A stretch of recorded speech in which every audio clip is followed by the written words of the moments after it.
talk to him then. If it's I don't want to leave myself with everything the way it's going. Are you ready? Showing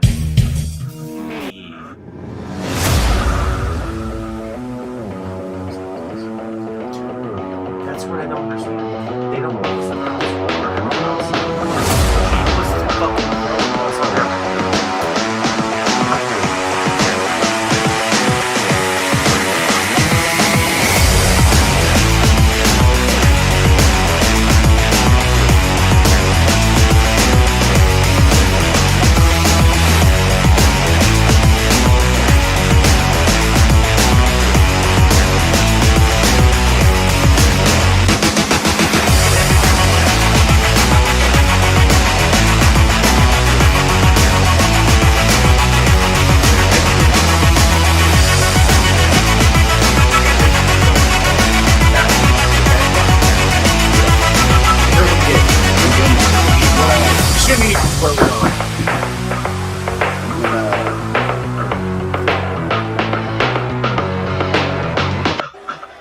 What do you guys want to talk about?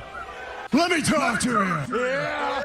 It's showtime, folks! How'd you send it out?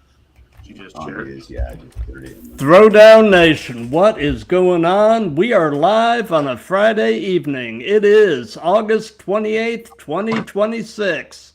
We are rolling on Instagram, YouTube, TikTok, Facebook, and Twitch. It is episode 265 of the Throwdown. We are the community on the interwebs where we celebrate both the art and the sport of professional wrestling with a strong focus on the indies, bringing you the very best in hard-hitting, in-depth conversations with the hottest stars and most interesting people in and around independent wrestling worldwide. I'm your host, Matt, and today we are continuing to hang out in what has truly become one of the hotbeds of indie wrestling here in America. I know this to be true because I have had numerous guests on the show from that region, and for the remainder of August, all remaining guests for the month are from Northern California. And today we are throwing down with two more of them. Welcome with me, the damned Devil Dogs, Big Moe Dogg, and DeShown McClane, or Doug, or Sean, or whatever he wants to be called. It doesn't matter what my name is. All that matters is the damn Devil Dogs are your certified one-time, rightfully two-time CWA Tag Team Champions. And if you don't like that, kiss my ass. Nice. Nice. So for those of you watching live, let me direct your attention to the ticker that's running on the bottom of the screen. That contains all or at least most of the dogs' social media accounts along with mine. So do us a favor, if you aren't following or subscribed, take the time and go to each of the platforms and do so. It definitely helps both of us. So we'll go ahead and y'all come check everybody out. You check Matt out. You check me out. You check the Moe Dogg out. You check the Devil Dogs out. You check Throwdown out. It helps us all out. We appreciate it. Absolutely. So we'll go ahead and get started with the first and the most obvious question, and this is a question to both of you, and that is, how long have you been wrestling, each of you? I mean, we actually, ironically enough, we basically both started our training around the same time. I have a little bit of history in Northern California wrestling in regards to a backyard scene. There is a federation out here called Total Wrestling Federation that back when I was in high school was Tracy Wrestling Federation and was essentially a backyard fed. So I have a little bit of ties to that. I still have ties to them currently, but essentially at least myself, I don't remember if you were like a week before or a week after. 1 month. It was 1 month. Yeah. Was it before or after? You were October and I was November. You were November, yeah. I started training for this run in October 2023, and he came in November 2023, and we've just been running ever since. We were both training just to be refs at the time. We both really didn't have any well, at least myself, I shouldn't speak for you on this one. I was originally just a ref at the time. I didn't really have any aspirations of wrestling. And then about 6 months in, I was like, I think I can do this. Mo, go ahead. What were your thoughts? No, went in there. I was going to be a ref at first. And then, Justin Caton and Swole talked me into wrestling. They're like, oh, see, Swole. I'm the same age as Swole. And they're like, oh, Swole's been in it a couple years now, too. He's the same age. And I was like, you know what? I'll just cross-train and do both. So as I was training, I was refereeing, and which really helped me out. How old are you? In my training. How old are you? I'm as old as Swole. Oh. I mean, I know that, but I mean, the viewers don't know. 48. That's what I'm getting at. Like, 48. yeah. I'm 41, so both of us started later in life. Yep. So you basically sort of took the Diamond Dallas Page approach. 100%. Yep. Well, I mean, I'm, I'll be 57 next month, so I've got both of y'all beat. So who actually trained you guys? We were trained by Tony Vargas. Okay. He's our head trainer, and our assistant trainer is Coach Swole and Blacklight, and Kelly Page. Kelly Page. Yeah. Kelly So Page. the school is essentially, it's Tony Vargas on the top, and there's Blacklight, Godfather Swole, and Kelly Page right under him. That's Gotcha. the school we go to currently. Very cool. Yeah. Actually, Tony Vargas is coming on the show toward the end of September. So That checks out. Definitely excited to pick his brain. So I'm interested to hear that. I'm interested to hear what he says. That's for sure. Gotcha. So in the early stages of your wrestling training, what would you say was the most challenging aspect of professional wrestling for you to kind of wrap your mind and body around? Oh, I know our answers are going to be so different because yours is going to be... Okay, so for me, it's literally the physical aspect. I used to be a fat dude. I was like 270, 280, 290 when I was in my early 20s. I was very heavy set. The lowest I got to was 170. I'm currently hovering around 210, but I have put on a bunch of muscle. So for me, I wasn't physically active as a kid. I really didn't get physically active till my mid 20s, and I got warned like, hey, you have arthritis in your right hip or your left hip. Either lose weight or have a hip surgery. And I don't trust the American healthcare system, so I ended up going to Uriah Faber's Ultimate Fitness, where he trains Team Alpha Male, Team Alpha MMA, and that's how I lost weight. So I was familiar with the toll that pro wrestling got on me, but it's the physical toll because I wasn't in shape as a younger lad. When I was not a physical, active person as a younger lad, and trying to do so now in my 40s is very difficult. No doubt. Mine was probably. What about you, Mo? Mine was probably getting my body used to bumping and all that, because being a little older takes a little more time to heal up. But Oh yeah. I heal pretty fast, but it still hurts, especially the first couple months. Probably just getting used to that and then getting my body calloused. He's got the body of a 20-year-old. This dude is in incredible shape for his age. Like, there's a reason why he's so I like to describe our team as like, I'm the little crappy brother that gets him in the fights, and he's the big brother that cleans it up. I'm Jay to his silent mom. Like, he's got the body of a 20-year-old at his age. It's very impressive. You should take pride in what you have, sir. Of course. Nice. Looking over at the Instagram chat, Adam basically said the best refs turned wrestlers. Hey, that's one of us. He is also one of the best refs turned wrestlers ever. That's our crew right there. We know the rules, and that's why we win. That's why we have these goals, baby. Well, he said no debate. The order goes number 1, him, number 2, Douglas, and number 3, Mo.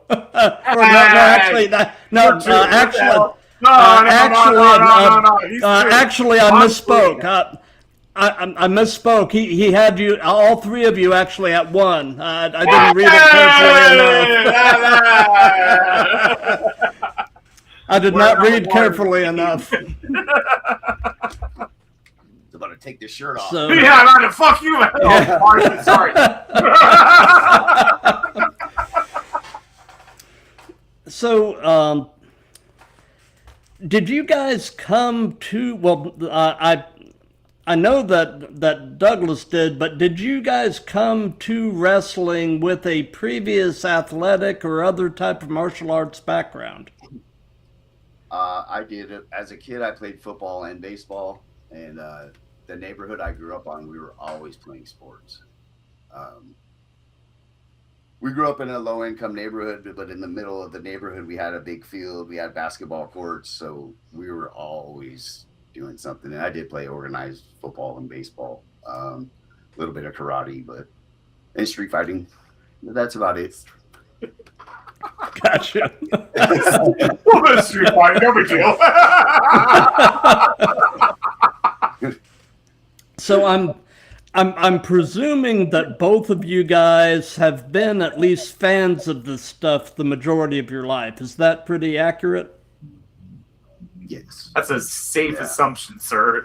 Yeah. That's a safe assumption. What, for each of you, what would you say is your earliest wrestling related memory? Okay, mine's silly. Mine's Okay. very silly. I vividly remember. Now, what sucks is I can't remember exactly which WrestleMania this is, but I vividly remember the Nasty Boys beating the Hart Foundation for the tag team belts at a WrestleMania.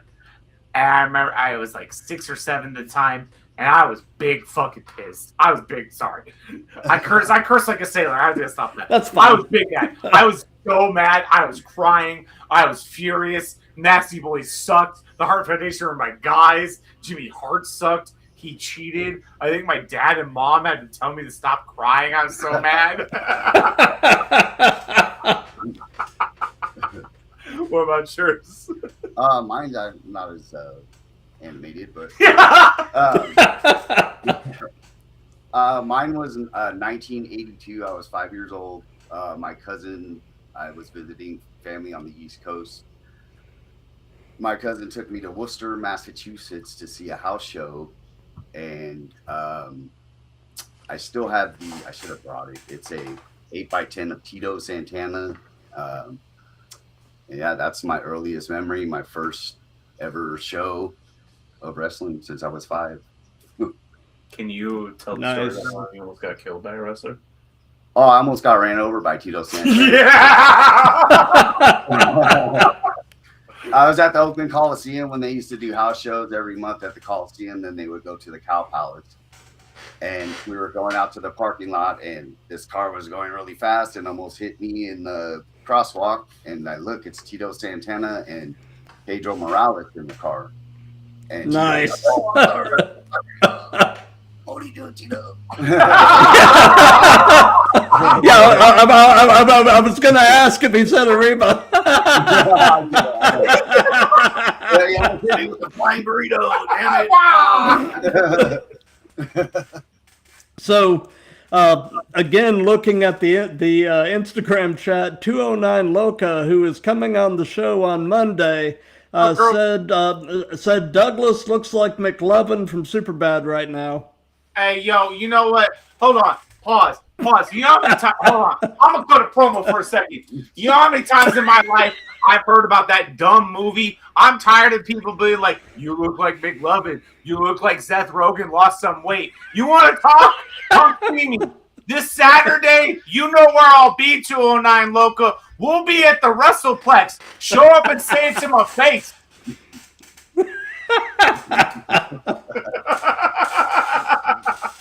Not for real, though. I used to get Seth Rogen all the time. So, away from wrestling, what are some of your hobbies and interests? What do you like to do with whatever spare time you might happen to have?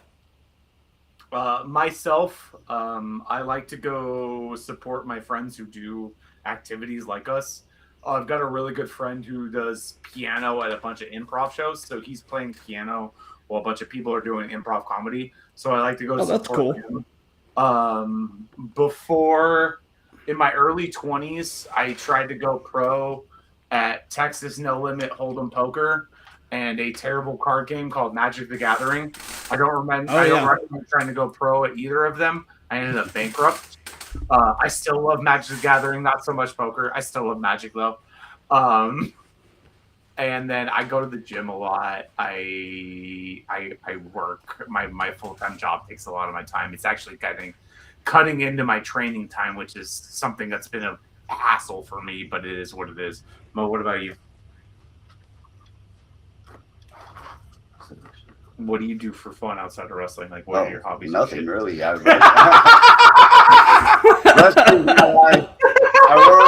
work out and I wrestle. I love this dude. He's like, what?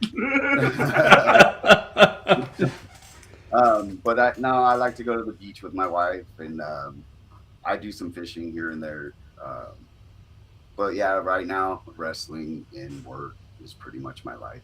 Yeah, he's the one with a wife. I'm the one with an 88-year-old child. So, Gotcha. different world for sure.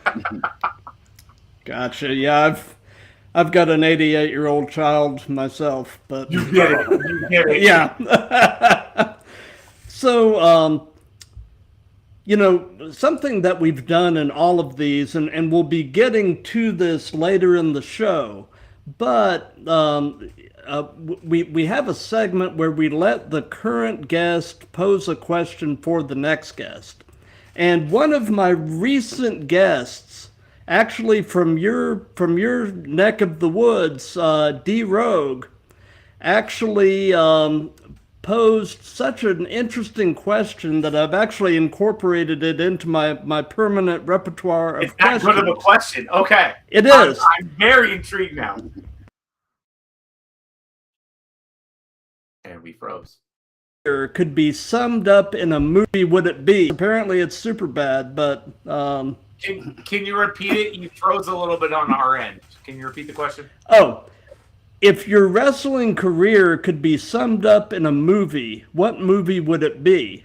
I mean, it's not super bad for me. It's Falling Down. That's the source of my gimmick. It would be super bad, but no. Falling Down for me. Michael Douglas. That's literally the source of my character. Michael Douglas's character in that movie is my character. Mo, what about you? Shoot, I don't know. Road Warriors. nice. I mean, I guess. Thunderdome and shit. But yeah, Yeah. It does make sense for you. I mean, I don't know why. It's just I could also, that's the movie that comes to mind. What was that? Think about my wrestling career. What was that movie that had Jesse Ventura, and he was a host, and it was a game show, and they were trying to kill one of the members of the game show. Do you know what movie I'm talking about, Matt? I get that vibe. Yeah, I want to say Harrison Ford was in it. That may be wrong. Or Arnold Schwarzenegger was in it. Arnold and Jesse were in it. Yeah, I know what you're talking about. No, not Predator. It wasn't the run. Was it the Running Man? Yes, the Running Man. Yeah, your character seems like you'd be one of the bosses out of the Running Man. Like, fuck you guys. You were mentioning the Road Warrior, and it just really sparked a memory as a kid watching the early days of Hawk and Animal in Georgia Championship Wrestling and later, the early WCW, and watching them, Iron Man would hit, watching them come out and just wreck shop on everybody, with Paul Ellering, prowling the ringside, ranting about Hamburger, and I mean, good times. So we were Fed boys. We like the axe. We like to smash it. Okay. I didn't know about LOD till I was a teen. And that blew my mind. And I think the same for you. I knew about him, but I just didn't I wasn't too much into WCW Yeah. back in the day. I would turn it on and Ric Flair would be screaming and yelling and I'd turn it off. So Yeah, I'm not a big fan Nice. of Ric Flair. So. I didn't know LOD till they hit the WWF. Because we're West Coast boys. The Fed was here. We didn't really get we had access to WCW, but 6:05 Eastern is 3:05 Pacific. We're outside playing and shit. Yep.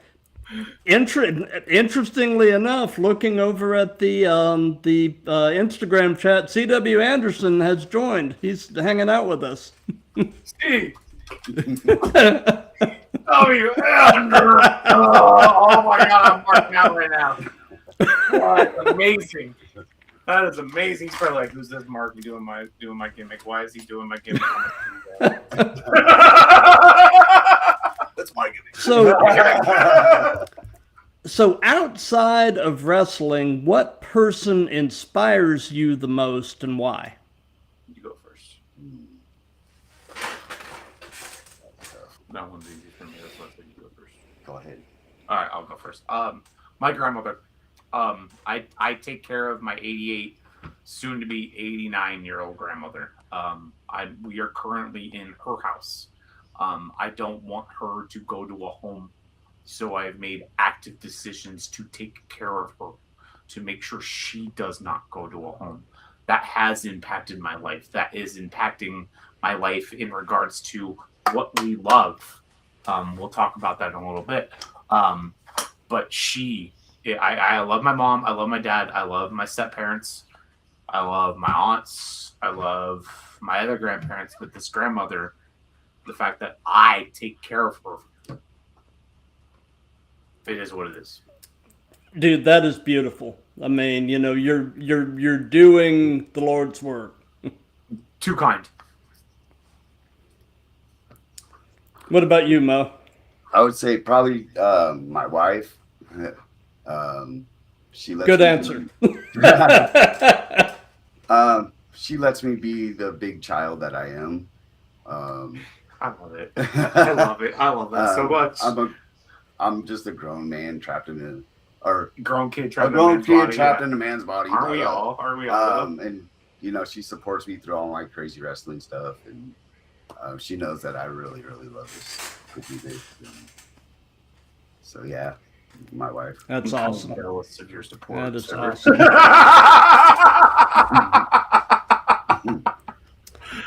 Hey, on this topic, the day we debuted, so we debuted against each other. His daughter showed up and kept staring me down like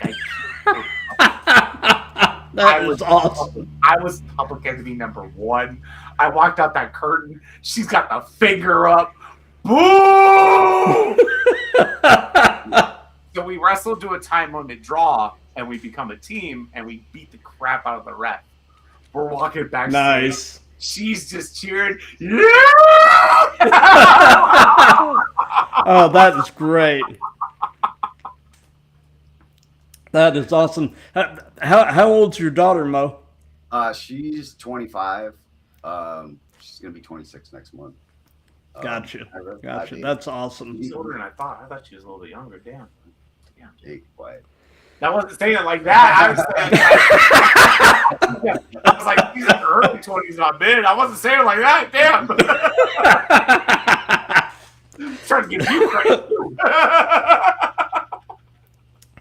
So, tell us about the in-ring, damned devil dogs, and kind of compare and contrast those guys with everyday you. Oh. So, one of our favorite things to do to start a tag match, I'll circle up with my opponent a couple times. I'll walk to the corner. Tag! Be big, bold, loud, obnoxious about it. Mo will get in. He'll circle up a couple times. Tag! That stuff. I personally will hammer home a joke if I think it's funny enough. So that's where like personally, that's where like so if I think something's funny enough, I will push for it so hard, or if it's good enough, what we're talking about when XYZ happens, if it's good enough, I will push for it that hard. The fact that we've gotten over, you and I have gotten over circling up and tagging to get booed. People boo us just because they don't want to fight. Cool, yeah, boo us. We did our job. You hate us now. Perfect. Gotcha. Adam just brought up the tag rope. Oh, the tag rope. Yeah, you have. Okay, so Adam had a great idea. One time. He's like, what if we just tie a tag rope to the tag rope? And the tag rope is longer. You're in the middle of the ring, and the ref just accepts it. Because let's say, I'm holding the rope. What do you want, referee?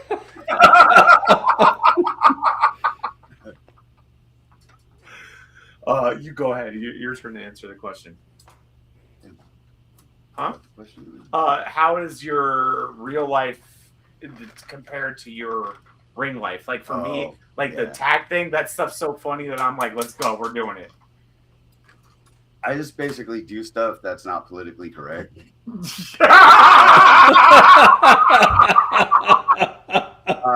I'm a quiet guy in real life. I don't, I'm not loud, obnoxious. But I could just be that in the ring. I could be an obnoxious asshole and just, I love being an asshole, and it's fun because the people, they hate it. Or they love to hate it. So if I'm making them hate me, I'm doing my job and I'm having the funnest time in my life. The Jane Silent Bob comparison I told you earlier is perfect. Silent Bob. I'm the little brother who talks all the crap. He's the big brother who cleans it up. That's literally our dynamic. Absolutely.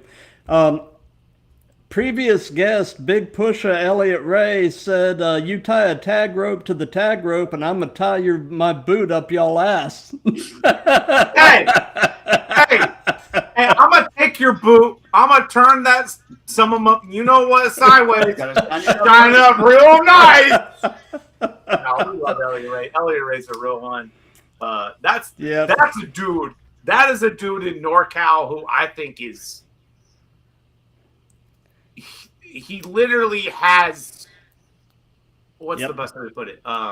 He's got it. The sky's the limit. That dude has it all. That dude's got an intimidating look. That dude's got good ring work. That dude can talk decently. That dude can do it all. Except I'm making fun of y'all's gimmick. We're the mob. We're from the Bay. Hey!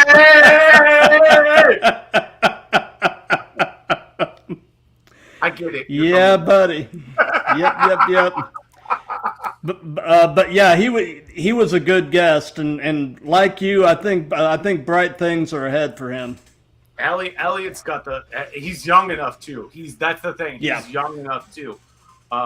Yep. I would like to think the sky's the limit for us, but we're a couple of old heads. I already got so many grays in this beer. The sky ain't the limit for us. It is what it is. We're gonna go as high as we can while we can. Yep. Definitely. That dude's got the sky ahead of him. That dude's got days ahead of him. So tell us about your first match together as a tag team. What was it like? How did it go? And what were your thoughts? I love everyone who was involved in our first tag team match. I hate that someone missed their cue and we looked like a bunch of idiots.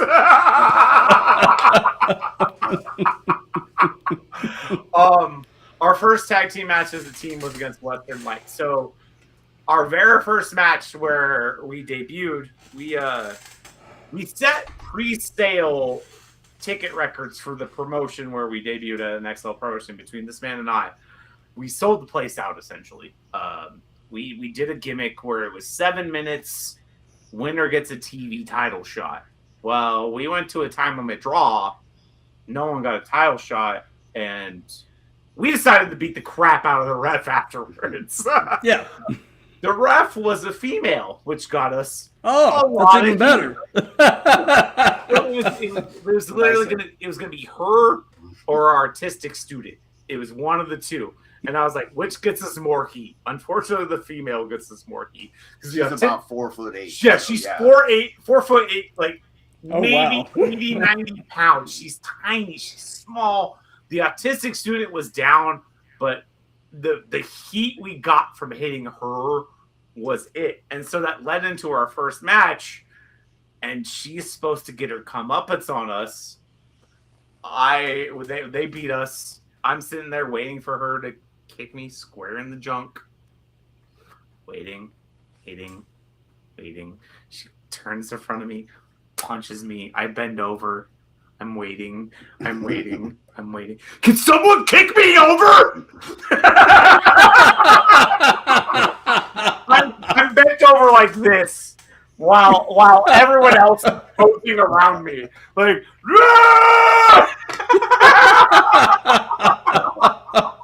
Wow. That was great, but the ending just sucked, and I get why. She's a lovely girl. She's done great with the time she was in. She got hurt. She stopped wrestling, but everything she did was good. She just got caught in the moment and forgot, and that happens to all of us. That happens to anybody involved in this industry. So it's no true fault on her, but it is what it is. Where I'm sitting there holding my junk, looking like an idiot, while Moe's laying down. Everyone else around me is like,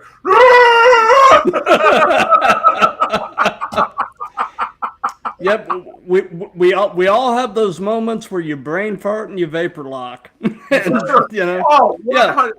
Even in training, it happens. What did we say we were going to do? What we're doing? Oh, okay. So Elliot just said, "Yep, y'all are dying when I see you next. Glad y'all got the interview here for the fans to remember you by." What you mean we're gonna die? Hey, we ain't got no hate. What you mean we're gonna die? I'm just making fun of your giving. You're from the yay. I get it. What? Never mind. All right. We already got heat with them. It's all. No, we love the Bob. We just make fun of them because they're from the yay. So this is a question for each of you. Do you have an all-time favorite match as a fan? Is there a match or matches that are near and dear to your heart that you find yourself circling back to? You want to go first? Because I have a fucking story.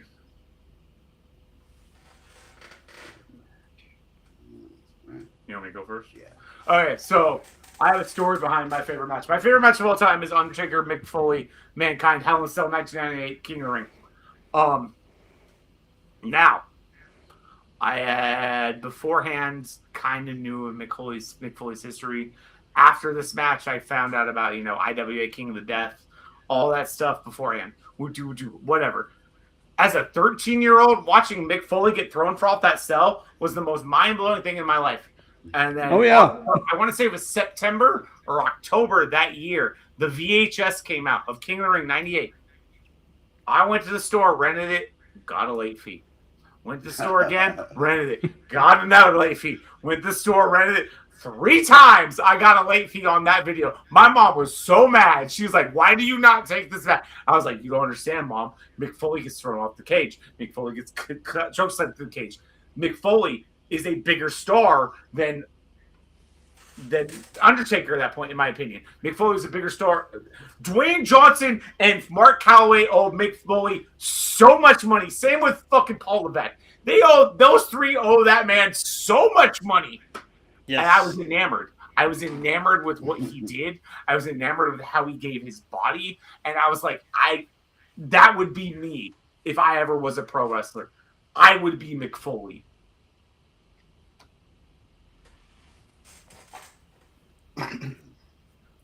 The match that sticks out for me the most would probably be Hulk Hogan versus King Kong Bundy in this blue steel cage match. WrestleMania 2? Was it 2? Was it 2? 3.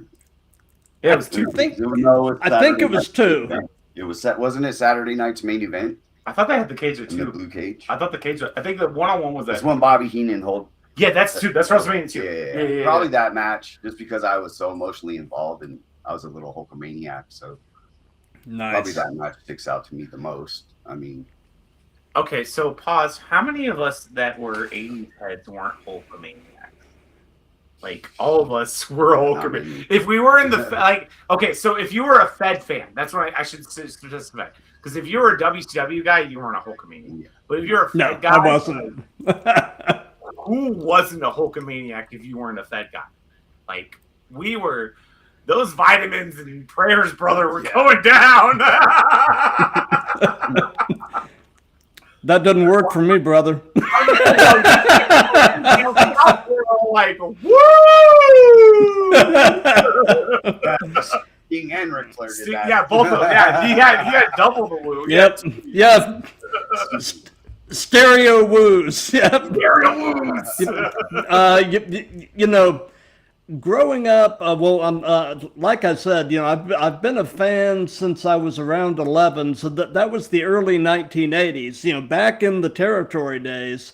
And my earliest wrestling exposure was as a kid in Florida, watching the old Florida Championship Wrestling with Gordon Soley doing commentary.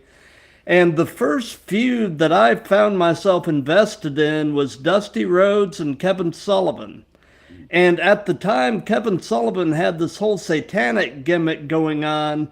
And when you're 11 years old, man, Kevin Sullivan was a scary dude. You know, in many ways, The Undertaker and Bray Wyatt and all of that owe a debt of thanks to Kevin Sullivan for sort of pioneering that type of supernatural, spooky character. Can I ask a question about the timeline? Yeah. Was this like during America's big satanic panic, like everything that Satan was? Kind of, yeah. Okay. This would have been around between 81 and 83. So yeah, it was right around that time. Satanic panic for sure. Yeah, Okay. so I mean, really, you know, looking back on it now, it was brilliant timing for that type of character. Yes. But like I said, when you're 11 years old, man, he was a spooky deal. I mean, so It's like a Papa Shango. yeah, he was Cain before Cain. Yeah. yeah. My God, it's Cain. It's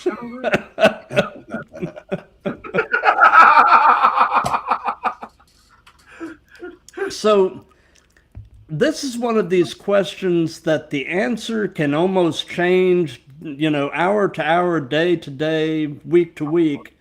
But at this very moment, in your opinion, who are the best male and best female wrestlers in the world? Who's the best man and who's the best woman? And who's the best tag team? We're talking active. Yeah, active right now. God, that's hard. I don't watch all the fucking one and shit. Start.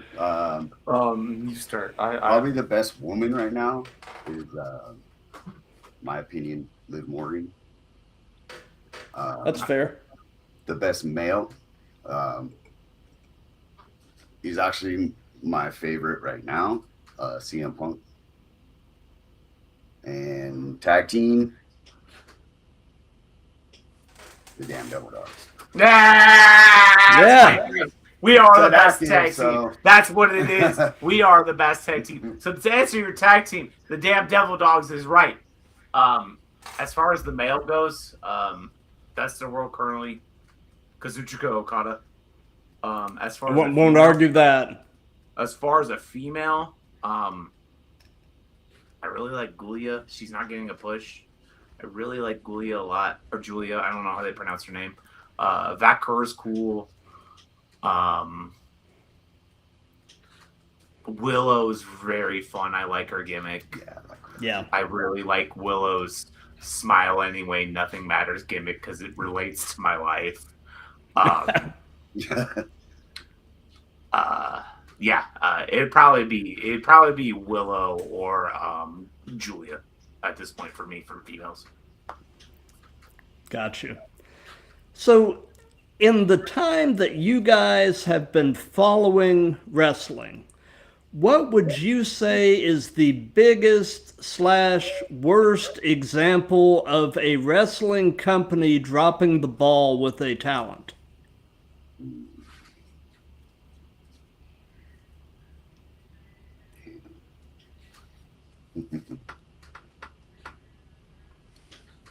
Give me a moment. Okay.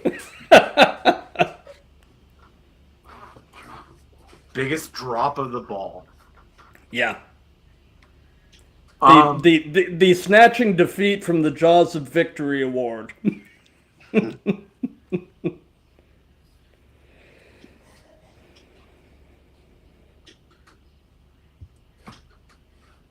I would say probably with R-Truth when they didn't renew his contract, all that stuff going on. I don't know if they just, I guess it was the negotiations or whatever, but when they let R-Truth go, they really dropped the ball, but they made up for it and brought him back. Yeah. I mean, you can't get rid of R-Truth. No. No matter what. biggest drop ball. Mm-hmm. Goldberg losing the way he lost. You passed up so much money. Up so much money losing the way he lost. I get you want to reset the angle and have him go through everybody. The face is better in the chase. I get that. Have him actually lose instead of being cheated out of the belt. Yeah. That would be the biggest fumble I could think of. Like, Yeah. For me, and this is fairly recent, but I just feel like twice the Fed has really fumbled the ball with Killer Cross. They totally fumbled. Oh my God! I didn't think about him. he hits all of their check marks when Vince McMahon was in charge of the Fed. Yes. And they literally.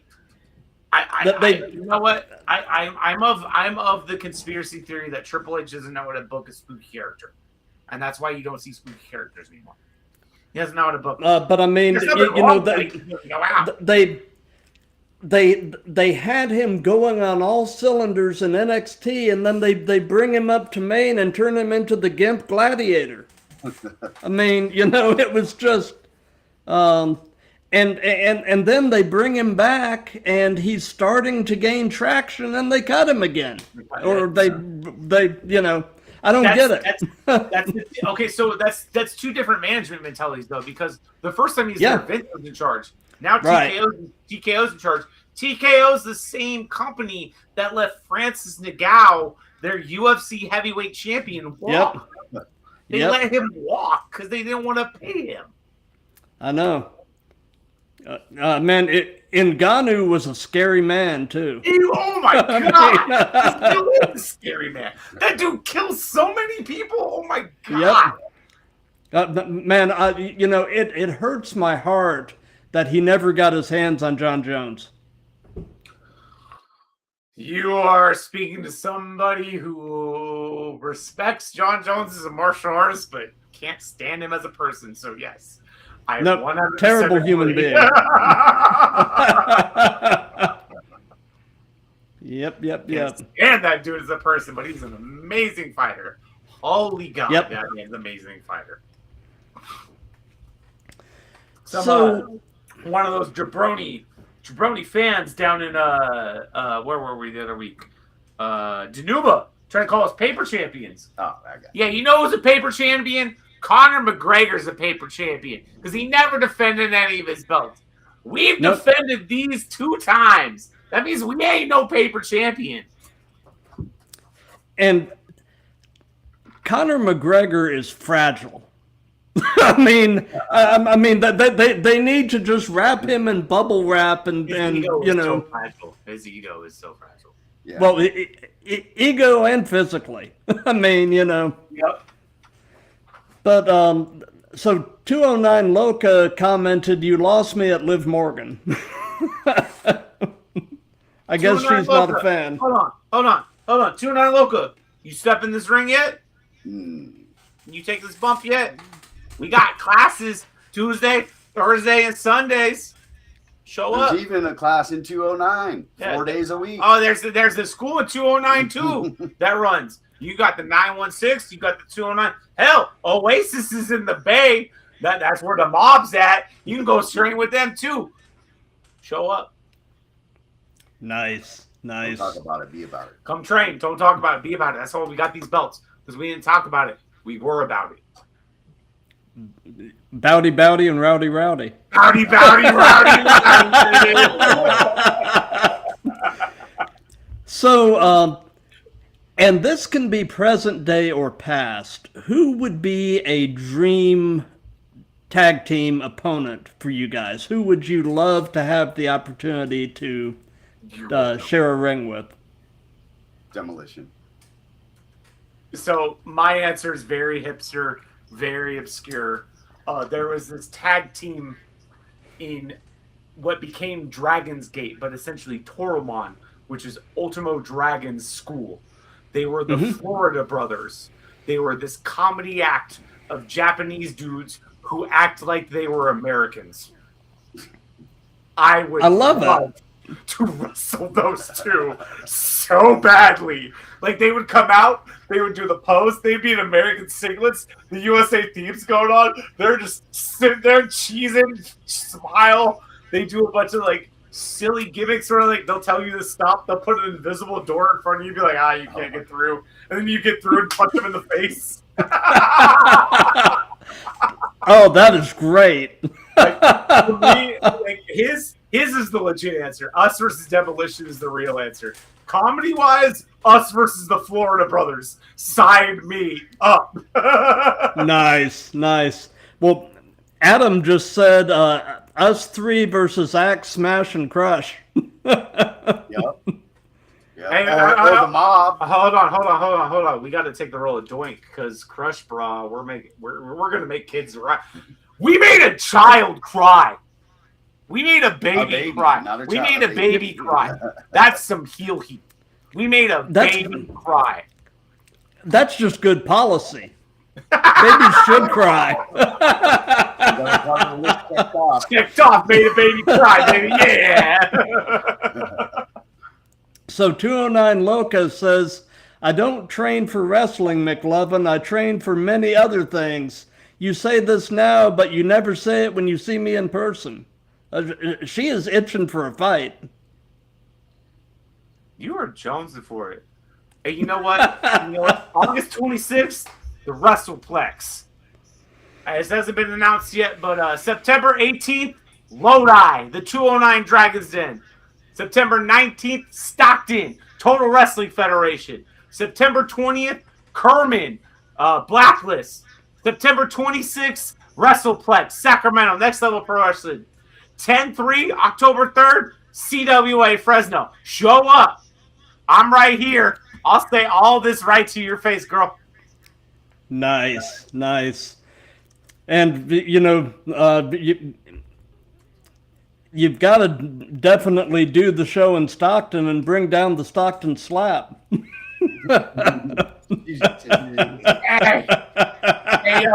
I'm a Nick Diaz. I'm a Nate Diaz boy.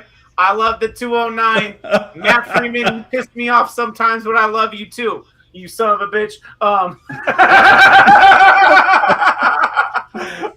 We'll bring the Stockton slap for sure. We ain't hesitating on that. That's for sure. Not at all. So 209 Loca said, let me call my tag team partner. I got you. So sounds like you guys have a something coming. Ooh, we're scared. We're scared.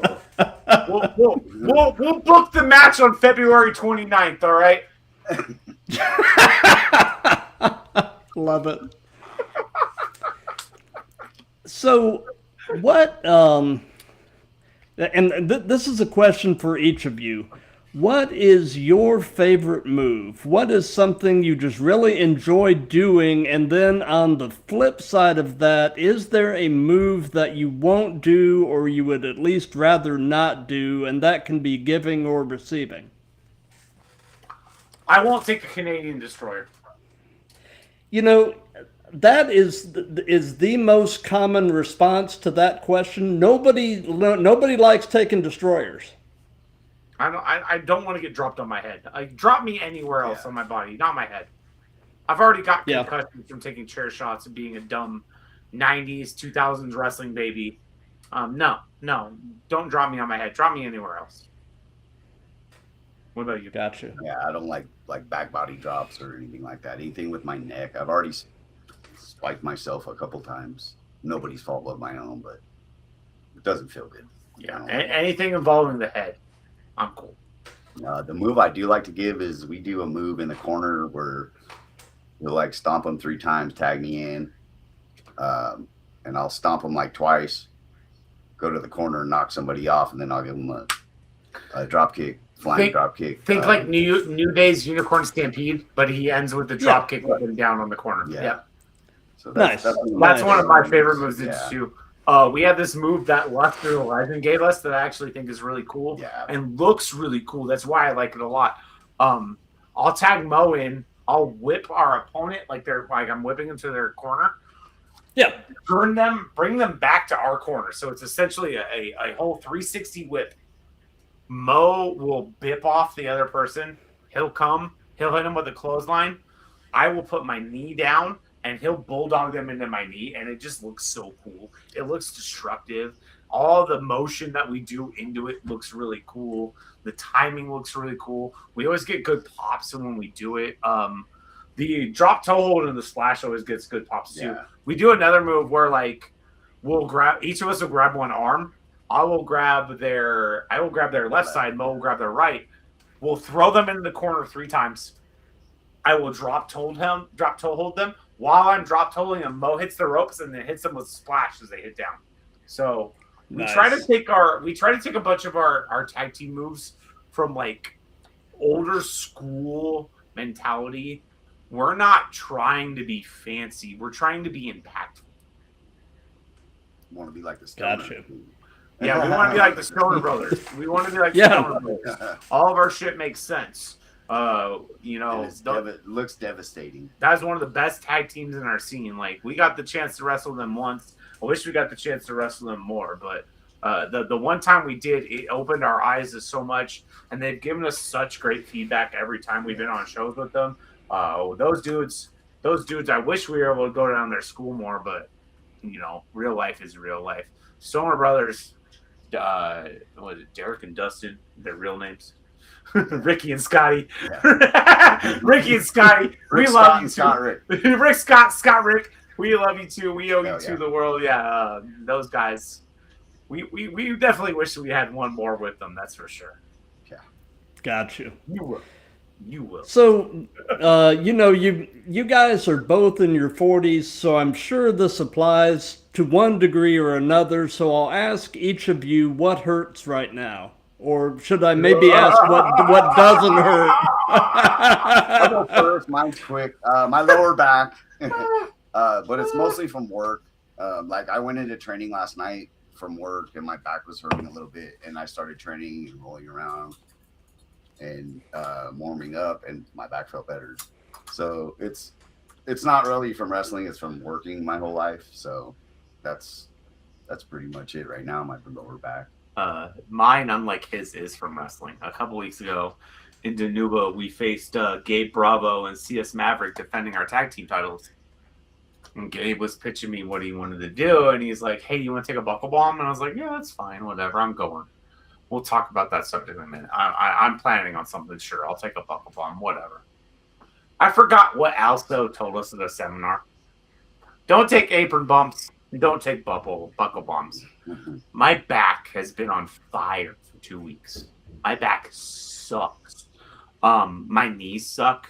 I officially got the I'm old, and what I mean by I'm old is I didn't get prescribed this.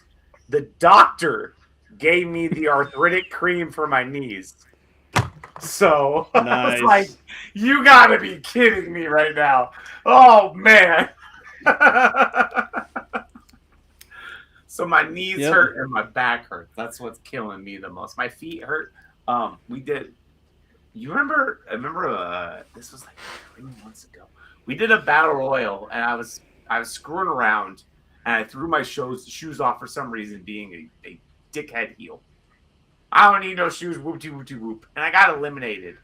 And I smacked my left foot so hard on the concrete. It's still swollen. There's no pain, but the foot is still technically swollen.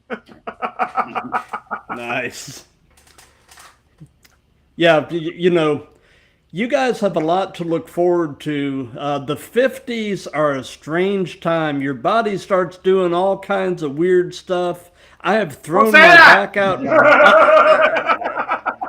I have thrown my back out sneezing, and at times it feels like my wife and I are keeping the biofreeze business in business just with the amount of biofreeze that we purchase. Have you tried cryotherapy? I have not. It is very interesting. It is 3 minutes of intense cold. However, it's some of the most relief I've ever felt in my life. It's very, very weird. I do. I go to Coach Swole's physical therapist, and he does the red light therapy. Yep, that's also that stuff is awesome. That stuff I helps love us. going. Yep. It helps me so much. It's. A few years ago, I bought a TENS unit, and I've hooked that up to various places. And it's interesting because, you know, as you turn it up, you start to watch parts of yourself twitch, and that's I mean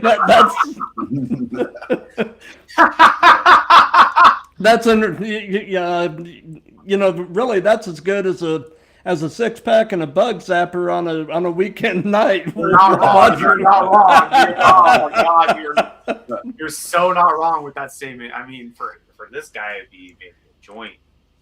But but yeah. So what, you know, in the time you've been doing this, for each of you, what is the worst bump you have taken? The worst bump I've taken is by actually it was on my own accord. I was learning to do a sunset flip, and I was outside of the ring, and on the top rope, I slingshotted myself over, and I slingshotted myself too much, and I missed the guy's hips to do my roll, and I just landed right here, like myself. So that was probably the worst. Mine was that buckle bomb. Oh yeah.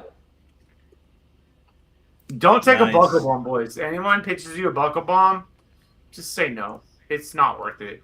The more and more I think about it, the more and more I review the footage and like see how I impacted, I'm like, yeah, I could see why Sting didn't wrestle for almost a decade. Yeah, don't take a buckle bomb.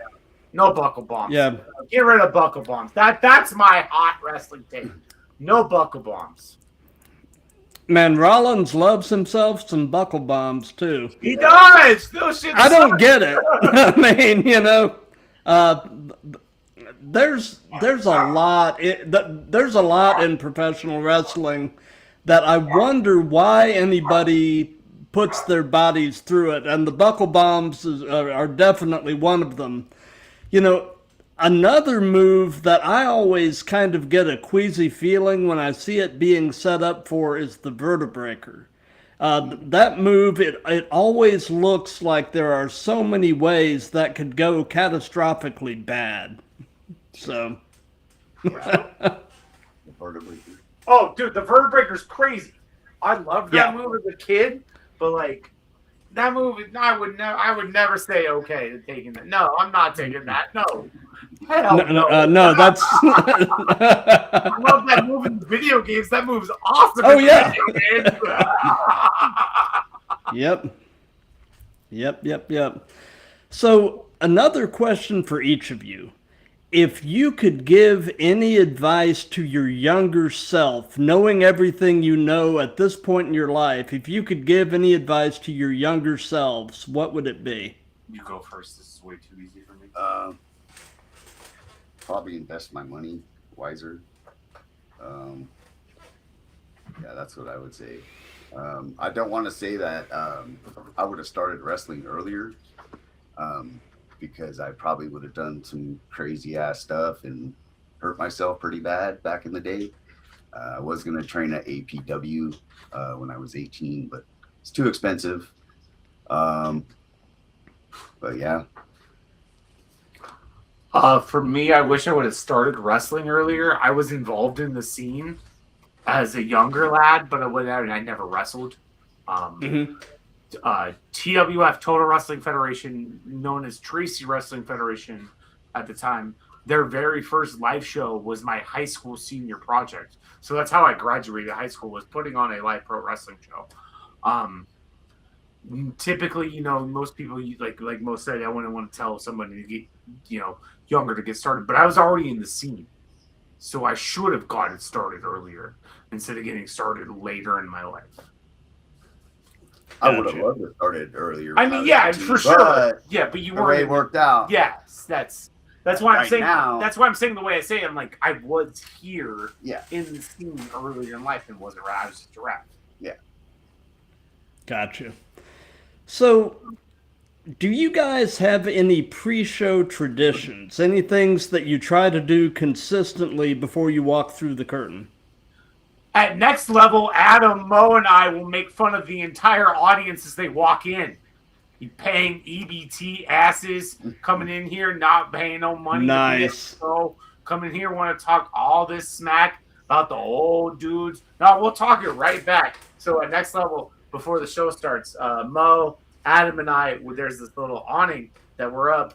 Adam's got a banner that says "No one cares, work harder," and we just sit there and we just heal it up. We're not serious with anything we say. We're just talking comedic crap, and it's so fun. It's so fun. The crowd interacts with us. They love it. We go to other promotions. Like this weekend, we were at TWF, and I was peeking out the curtain. There's 4 of the dudes that we make fun of at Next Level every time, and instead of making fun of them, they're either booing me or giving me the heart. Either way, so I was like, yeah.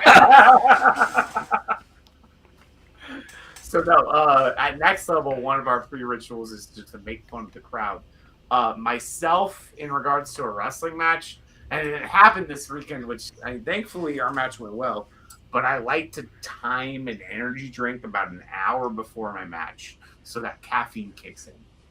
So this weekend at TWF, we were slated to be 6 of 8 on the card. Match 3's going, all of a sudden a vet comes in and be like, "Hey, tag team turmoil, you're up." I'm like, "What? What do you mean we're up?" "Oh yeah, so-and-so's late, Freeman. Freeman's late, so y'all gotta go earlier." "Oh, okay, goddamn it, okay." I didn't get my energy. I'm sitting here pounding my drink. Like 15 minutes before caffeine doesn't kick in. I'm cutting this promo. I'm tired. Low energy promo. I was able to record, but like in my mind, I'm like, I hope I'm doing good. Oh my god, I'm so tired right now. I don't really have no pre-match ritual. Just, I don't know, just hang out and that's about it. You don't really you don't eat before matches. That's the thing I've noticed about neither of us really eat before a match. We always eat after. Yeah. That's the one thing I've noticed is neither of us will eat before a match. We'll always eat after a match. Gotcha. And I think so. My hourly timeline cutoff is like 6 hours. Do you have something similar to that? No. You don't care? No. Yeah, I will. If it's 6 hours before a match, like 2 hours, I'm done eating. So you had said before we went live that you had some analysis of the NorCal scene. Let's hear. Let's hear what you got. To quote the oversold pew pew. He got that from us, by the way. He told. So we're facing Locked and Loaded, and these kids like to talk about how they, locked and loaded their guns and stuff, right? And I'm like, "Hey, Locked and Loaded, we coming for you, pew pew pew pew pew," and he does it with me too, pew pew pew pew. So the biggest issue with the NorCal scene right now is NorCal promoters are very selfish. And what I mean by that is they don't think about the bigger program. They don't think about the greater scene. They don't think about putting on the best show possible. They think about what's best for just them. Mm-hmm. And there's one promotion I can't say that for, and I'm holding their belt. Just saying. And I'm saying that for promotions I haven't even worked in. Yeah. Just reading the tea leaves, seeing how things are going, seeing how people are reacting, seeing how booking is going. Northern California has a gold mine that it's about to pass up on. It's literally about to, like, there's all this talent that can be a scene, and it's about to go whoop. Because a lot of the promoters don't care about putting on the best show possible.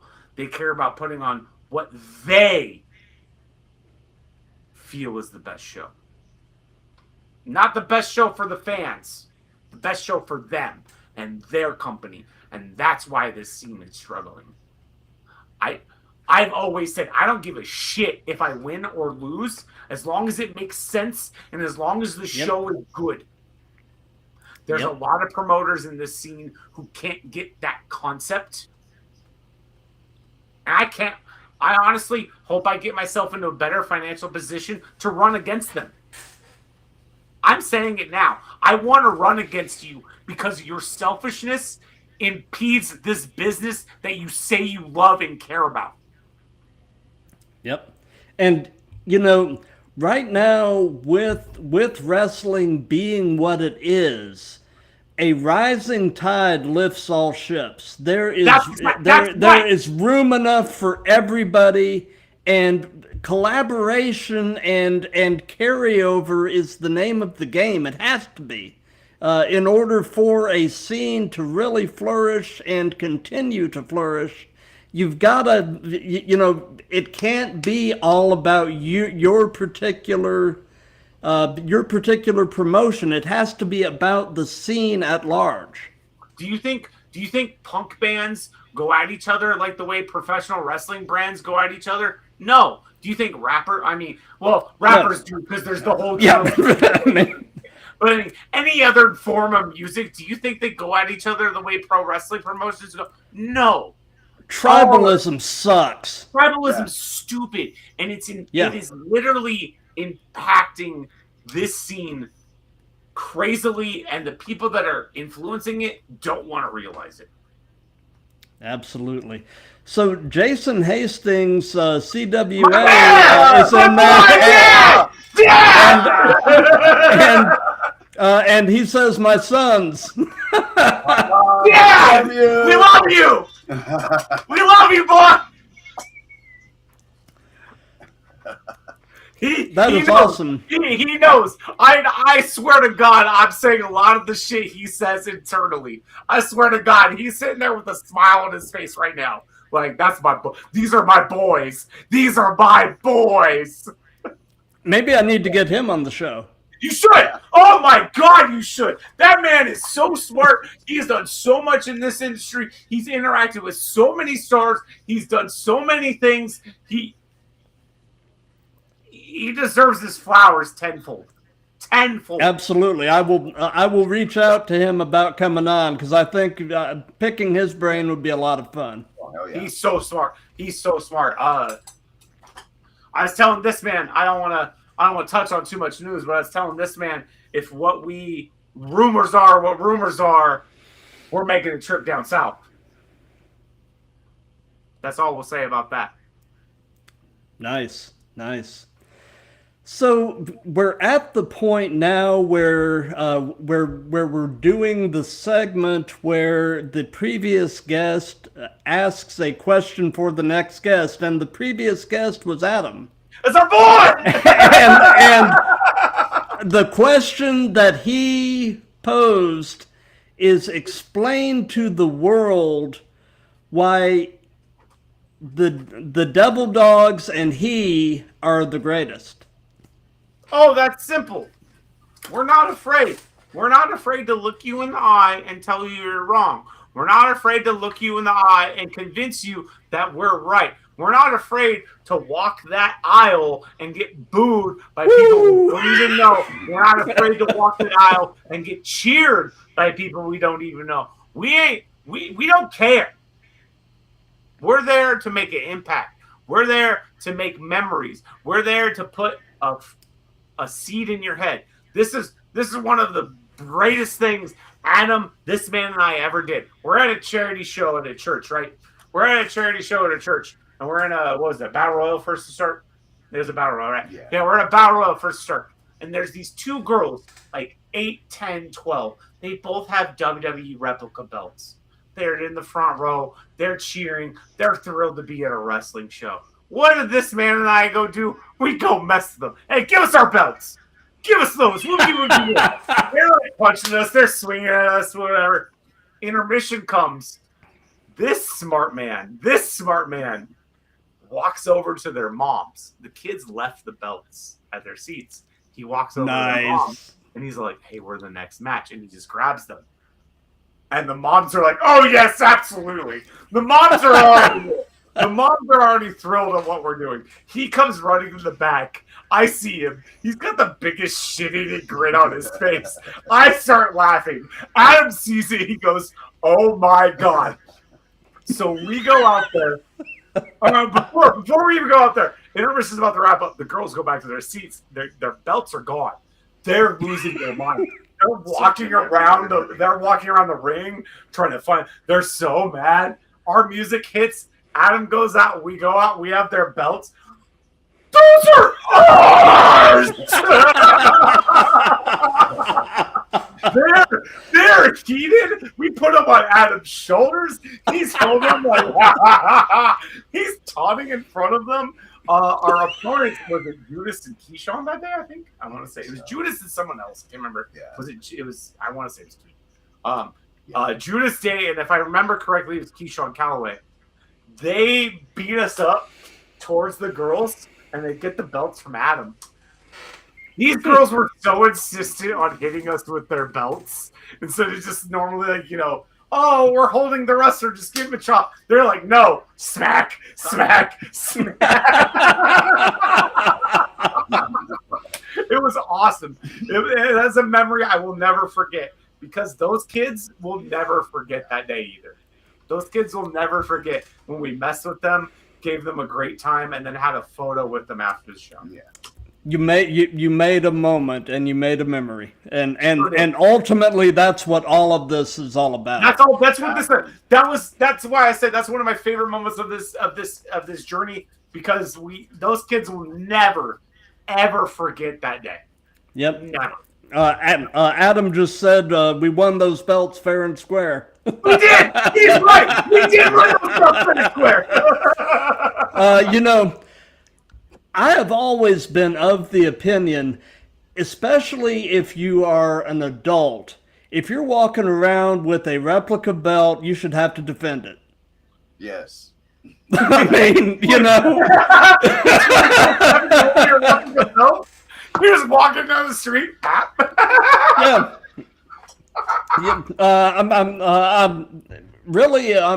It should be constant, 24/7 championship. You have a replica belt. You better be ready to defend it. Yeah. Or we're gonna take it from you. Right. See these right here, the one behind his head and the one on my shoulder. These are real belts. Yeah. These are real belts. Those are not replicas. They're 2 of 2. They're gold. They're 2 of 2 for a reason. That is the actual hardware. The 10 pounds of gold. Hey, girl, hold these belts. Feel how heavy these are. And she said, whoa, those are real. I said, yeah, that's right. We don't play. There's no fake in our world. This is just real. So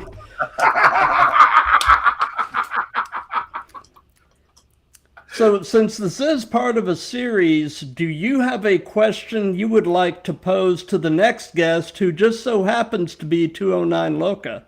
So, okay. So do we want to or do we want to be serious? How do we want to pick this? Do we want to be shittily serious? Do we want to be serious? Do we want to be shitty? Seriously shitty? Seriously shitty? Whatever.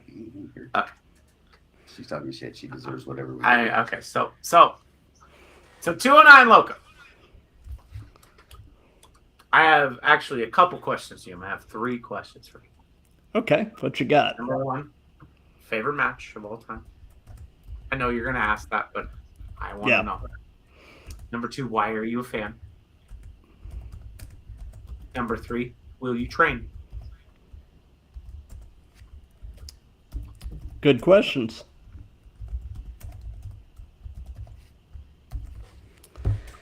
So we're basically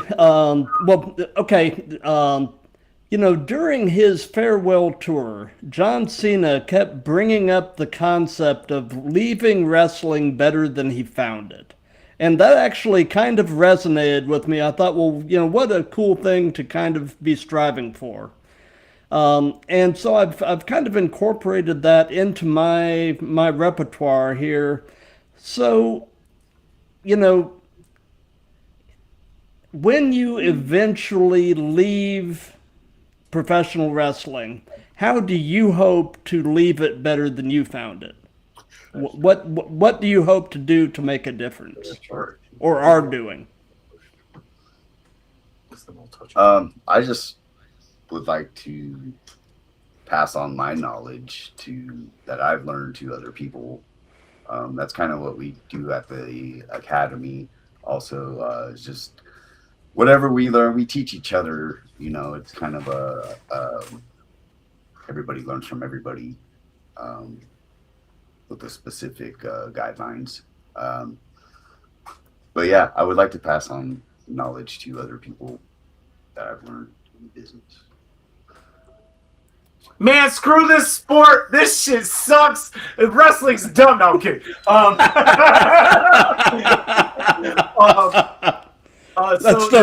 That shit's fake. It's a little bit more of a sensitive one for me. I'm actually having to walk away from the physical aspect of professional wrestling. My last match will be October 3rd for CWA. However, I still want to be involved in professional wrestling because it's an art form I love. In regard to leaving it better, I want, especially considering who we are and the age we are, I want these younger kids to realize that they can do it. We shouldn't have done it at our age. We're a year and a half in as pros, and we hold tag team gold in a promotion. We're number 1 contenders for tag team gold in another promotion. Yeah, I said that. Whatever. We sped run this shit at 40. Yep. You youngsters can do this. You youngsters have the time. You youngsters have the body. You youngsters have the ability. Most of my days and his days are behind us. Their days are in front of them. Yep. If they could see us and be like, those old heads did it, I can, we did our job. Love it. Love it. So we're pretty much at the end of things now. So do you guys have any upcoming shows or anything that you want to give some hype to? Oh, yeah. Tomorrow night at the WrestlePlex here in Sacramento, California is Next Level Pro Wrestling's New Beginnings. The big Moe Dogg and I, the damn Devil Dogs, are taking on, what do they call themselves? Aqua Teen? No, whatever. We're taking on Jamie Shark and Tusk, a bunch of sea creatures who don't belong. And then after that, we're both in action on September 19th for TWF. That's in Stockton, California. Mo is facing Joey Bushwick Balls, TWF legend. I am facing my former podcast host in Turnbuckle Tapes, Liam McGinn. I'm trying to get you a match at the Dragon's Den on the 18th. Spoiler alert, I'm booked against someone who's a coach there on the 18th in Lodi. We're not going to say who. We'll let them announce that. Trying to get you a match there. The 20th, also, if you want to go to Kerman. I'm booked for Blacklist in Kerman, California. This was literally reached out the day I announced my retirement. They were literally making a comeback, be like, hey, get one match in before you retire. I'm trying to get him down there too. And then we're both at Next Level Pro Wrestling on September 26th, where you will see DeShown McClane, Sean, Douglas Franks, whatever you want to name him. You will see his last match in Sacramento, California, as the damn Devil Dogs will be in action. I'm not going to tell you what's going to happen. It's going to be a crazy night. We set Next Level Pro Wrestling's pre-sale record when we debuted. We're looking to do even more when I go out. And that leaves us to October 3rd, Fresno, California, California Wrestling Association, the 13th anniversary. I am retiring a tag team champion. This man will inherit a new partner when I leave or when we leave and I retire as CWA Tag Team Champions. So you want to see Douglas Frank on the way out. You want to see Big Moe Dogg on the rise. You got the dates. The damn Devil Dog are taking over. And even when, don't get it twisted, even when I'm done physically, the damn Devil Dogs ain't done. We ain't done yet. It's just a new chapter in the story. Gotcha. 209 Loca just said she'll take Mo on the 18th. We'll see you at the Dragon's Den. Sign it, Freeman. Sign it, Freeman. Look at Freeman. 209 Loca. Big Moe Dogg. Dog collar match. Dog collar. Nice.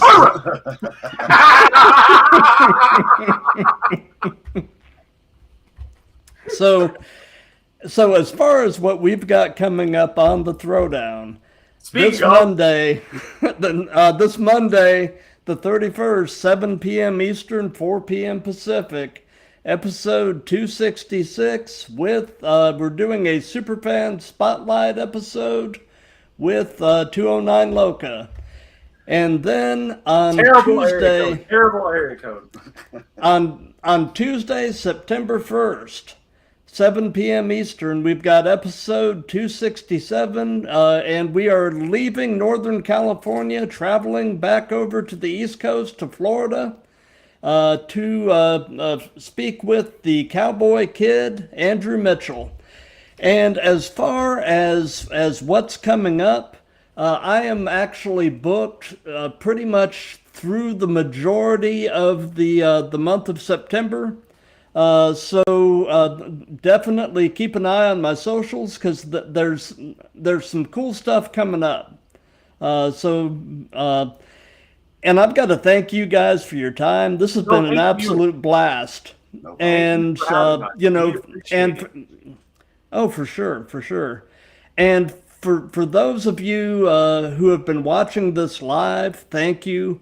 For those of you that'll be seeing this on replays and such, thank you for that. If you like what we've got going here, definitely do the old like, comment, share, and subscribe. And until Monday at 7 p.m. Eastern, 4 p.m. Pacific with 209 Loca, be good to each other, love each